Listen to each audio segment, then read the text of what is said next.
Hey everybody, I'm sitting outside my accommodations. It's kind of hard to call it a home, but it is where I sleep. But I'm in Kings Beach, California. I work at a snow resort near here. I won't mention which one because this is not in any way intended to reveal the trade secrets or operational specifics of this one organization, but I did get some very general questions about snowmaking, and I am, as you'll see if you look at my Twitter bio, a neophyte snowmaker. I've been doing it for a few weeks now. No expert by any stretch. Anything that I say, I'm just repeating something that I've heard fairly recently. I have no body of accumulated experience that is worth consulting. I'm just answering questions because people asked. So, a friend of mine in real life wrote to say, who is, I should say, an avid skier, wrote to say, good luck with the winter storm this week. What do terrestrial snowmakers do when usurped by atmospheric production? Push the snow around and continue your own activities, or what? All right, so, important distinction to be made between snowmakers and groomers. Snowmakers make the snow. Groomers position it and then texture it so it is where it needs to be and so that it's good for skiing. We snowmakers, we make big piles of snow in strategic locations, which the groomers then in their big vehicles go out and push around and sculpt so that the slope and the various features on the slope, the terrain parks, that sort of thing, it's all how you, the skier or snowboarder, expect it to be. If you just go to a mountain that isn't a ski resort, well, one, it's likely covered with trees. It would be hard to ski.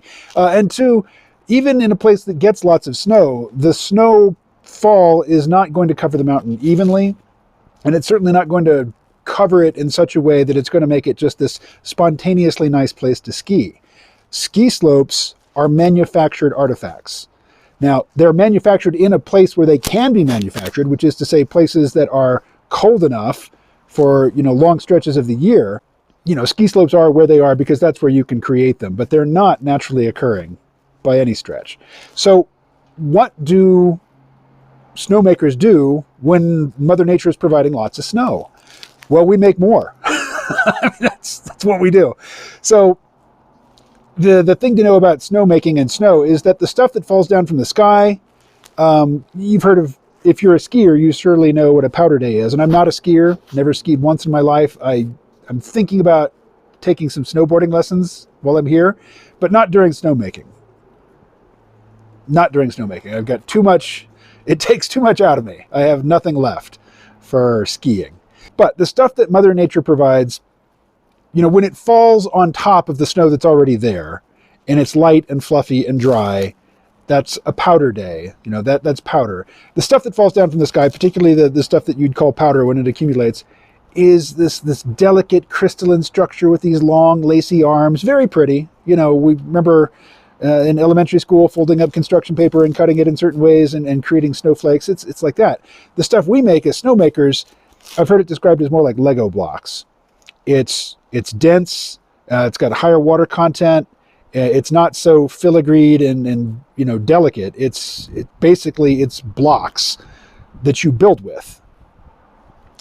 And so when a big storm comes in, like there's one coming in, like this is my day off. Tomorrow I start working again, and yay, it just happens to coincide with a big snowstorm, which means a lot of work for me and other snowmakers under unpleasant, difficult conditions. As I described in yesterday's video where I talked about post-holing. I don't think I used the term post-holing, but that's what we call it around here, where you're walking along, there's a crust of snow near the surface that is supporting your weight, and then all of a sudden one footfall just goes straight down, 3-4 feet into the ground, up to your hip, and then you have to struggle to get out, and then maybe the next step does the exact same thing, and then you're just floundering in the snow trying to make very incremental progress toward your next destination. But when the conditions are right for snow to spontaneously fall out of the sky, that generally means that they're good for making snow as well, artificially, like we do. So when it's falling from the sky, we're up on the mountain making snow our way. The two, one doesn't cancel out the other. I'll just say that. What Mother Nature provides will not provide you the paying customer with the experience that you came to the ski resort to get. All right, so on the topic of post holing, various people suggested snowshoes. So I'm going to read these comments. Kay writes, my family's cabin is at 10,000 feet near Bryan Head, already open for skiing. I should say here that I'm roughly at about 6,000 feet here down in Kings Beach, I think. And then up on the mountain where I work, you know, like our base of operations is at around 7,000. And then the summit is 8,002 or 612, I think. But anyway, Kay writes, my family's cabin is at 10,000 feet near Bryan Head, already open for skiing. If we go in the winter, we very often have to hike over the snow, and it is very like what you described. We have various types of snowshoes to help make it over the trail without that exhausting plunge to your waist and that climb out. At least one of the pairs of snowshoes we have isn't very long at all and is pretty easy to put on and take off. Would that be an option for you? And I can't say for sure yes or no whether it would be. I asked my roommates, who are also neophytes like myself, what do you guys think? Snowshoes? And typically what happens is, we get driven to the top of the mountain in these really cool vehicles called Rangers, which in the summertime have wheels and in the wintertime have tracks. And then we walk down the mountain, through this deep snow. We're walking from one gun to the next, and at each station there's work to be done. And it strikes me that the work we have to move around a lot in small spaces and reposition ourselves and get leverage on things that we're manipulating, which can be very stubborn and very strenuous. And it seems to me that snowshoes would be an impediment there, but they would be useful in walking from station to station. But then the question is, okay, you've got this extra 2 pieces of gear now that you're going to carry up onto the mountain, and this is going to be part of your your concerns of things that you're looking after. You're not going to wear it in the Ranger itself, or on the snowmobile. You're going to have to put them on and then start walking and then possibly take them off again repeatedly. I just don't know, if it would be worth the trade-off. What I can say is that nobody does it. Has somebody tried in the past? I would imagine so. Dan writes, thanks for the update. I know what you mean about walking in the snow. I went on a backpacking trip in the Adirondack area many years ago, and it was walking on the crust for a step or two, falling through, hefting myself out, repeat. I was wet and exhausted. Do you have snowshoes? No, I do not. They are light and handy these days. Poles might also be handy too. Again, just more stuff to carry up on the mountain. We need our hands free. Dan continues, I don't know when your payday is, but when you get a check for 36 hours of work in 3 days, that might be a motivator. Yes, it is. In fact, with the coming winter storm, I'm scheduled for the next 4 days, I'm scheduled for 13-hour shifts. Whew. I'm going to be exhausted. It's going to beat the heck out of me. But yeah, come payday, there'll be a trade-off, a benefit. I know it would be for me. What happens if there is enough natural snow? Would that be a thing? Enough natural snow that making wouldn't be required? As I've already said, no, that's not a thing. It's just not.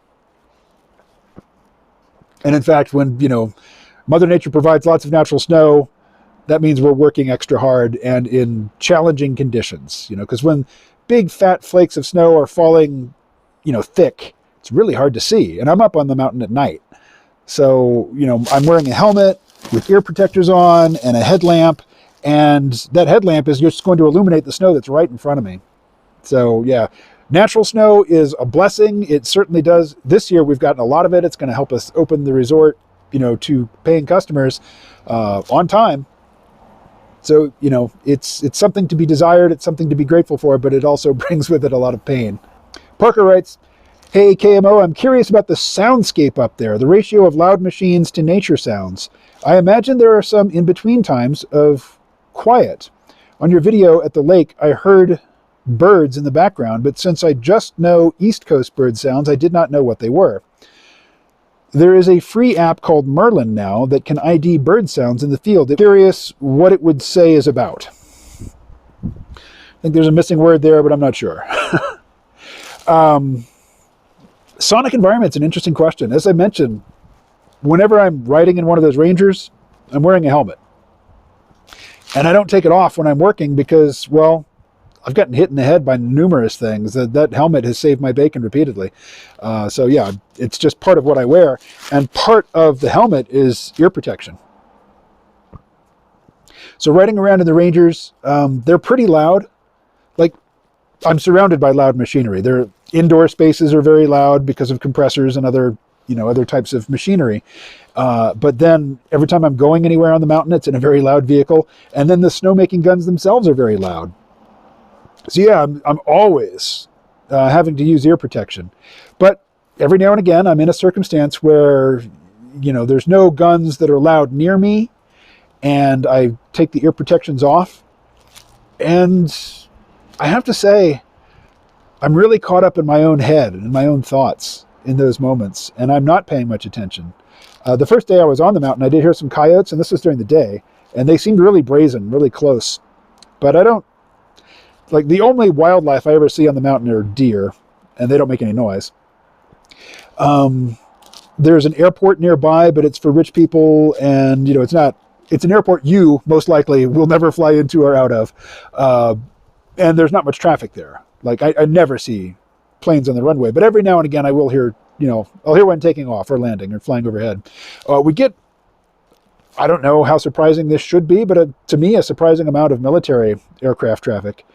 But yeah, there are quiet moments, but even then there's so many pine trees on the mountain that any little bit of wind creates quite a noise, quite a cushion or a sort of backdrop of white noise.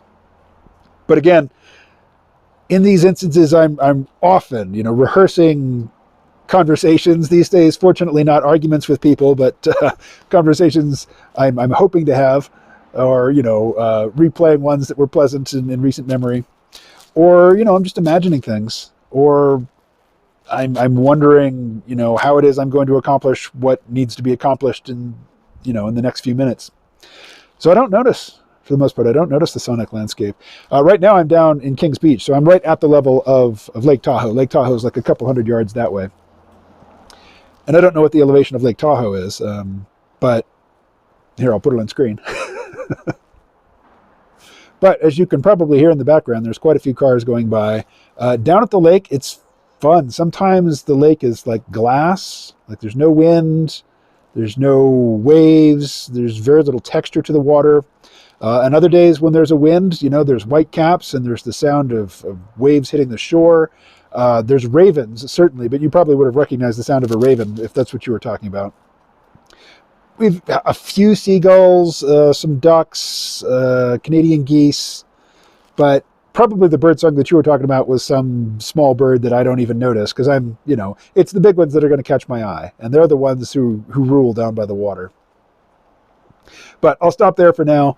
I don't know if you noticed my voice is a little different. I am sick today, which creates a dilemma for me, which I'll explain in the next episode of the Sea Realm Vault podcast. And this, I have to say, will be my last video until I get another Vault episode out. So for you long-suffering Vault subscribers, that's what I'll be doing all day today, other than dealing with this sickness thing. And again, I'll detail why that's a particular problem for me in the podcast.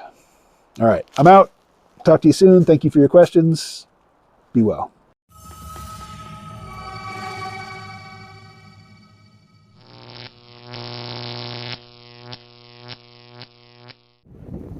Hi, friends.